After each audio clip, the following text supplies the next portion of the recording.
আসসালামু আলাইকুম ওরহমতুল্লাহি ওবরাকাতু। সুপ্রিয় এ গ্রুপের ভাই এবং বোনেরা, আশা করি আপনারা সবাই ভালো আছেন। আজকে আপনাদের একটি গুরুত্বপূর্ণ টপিক নিয়ে আমি আলোচনা করব, যেটি না বললেই নয়। বর্তমান সময়ে পরকীয়া এটি খুব ব্যাপকভাবে বৃদ্ধি পাচ্ছে। আজকে এই ভিডিওটি আমি শেয়ার করার পিছনে একটি নেপথ্য কারণ আছে।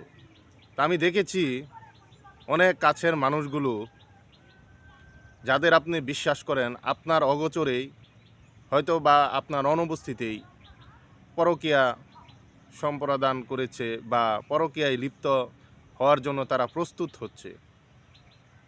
মানব শরীর সুস্থতা থাকার জন্য যেমন শরীরের গুরুত্বপূর্ণ ব্যক্তিগত হরমোন প্রবাহিত বজায় থাকবে, এর পাশাপাশি আপনার বিপরীত মানুষকে পাওয়ার জন্য ইচ্ছা থাকবে, এটাই স্বাভাবিক।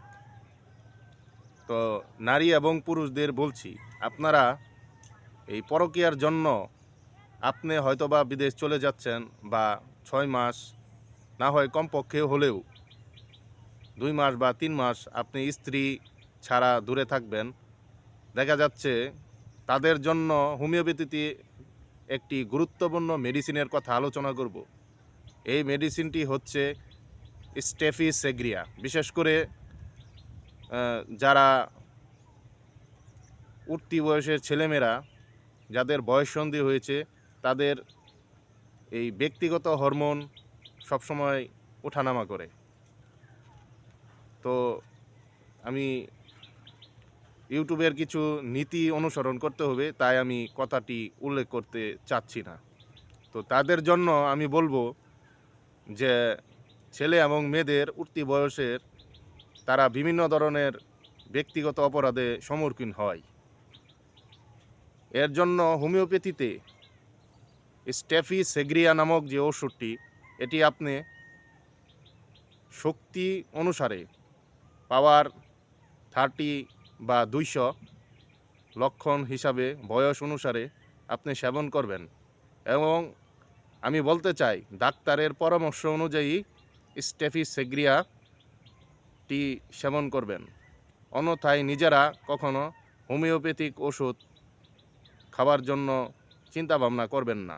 তো স্টেফিসেগ্রিয়া ওষুধটি উঠতি বয়স এবং যাদের অতিরিক্ত ব্যক্তিগত চাহিদা এবং আকাঙ্ক্ষা আছে, যারা দীর্ঘদিন দূরে থাকবেন, দেখা যাচ্ছে বিভিন্ন ধরনের আকাঙ্ক্ষা থাকতেই পারে, স্বাভাবিক। তাদের জন্য স্টেফিসেগ্রিয়া দেওয়ার ফলে নিয়ন্ত্রণ থাকবে আপনার ব্যক্তিগত চাহিদাটি। তো এই ভিডিওটি যদি ভালো লেগে থাকে তাহলে লাইক করুন, শেয়ার করুন এবং সাবস্ক্রাইব করুন এবং পাশে বেল বাটনটি অন করে দিন। তো সকলে ভালো থাকবেন। এই গুরুত্বপূর্ণ টিপসটি শেয়ার করে দিবেন সবার মাঝে। পরবর্তী নতুন একটি ভিডিও নিয়ে আমি হাজির হব। আসসালামু আলাইকুম ওয়া রাহমাতুল্লাহি ওয়া বারাকাতুহু।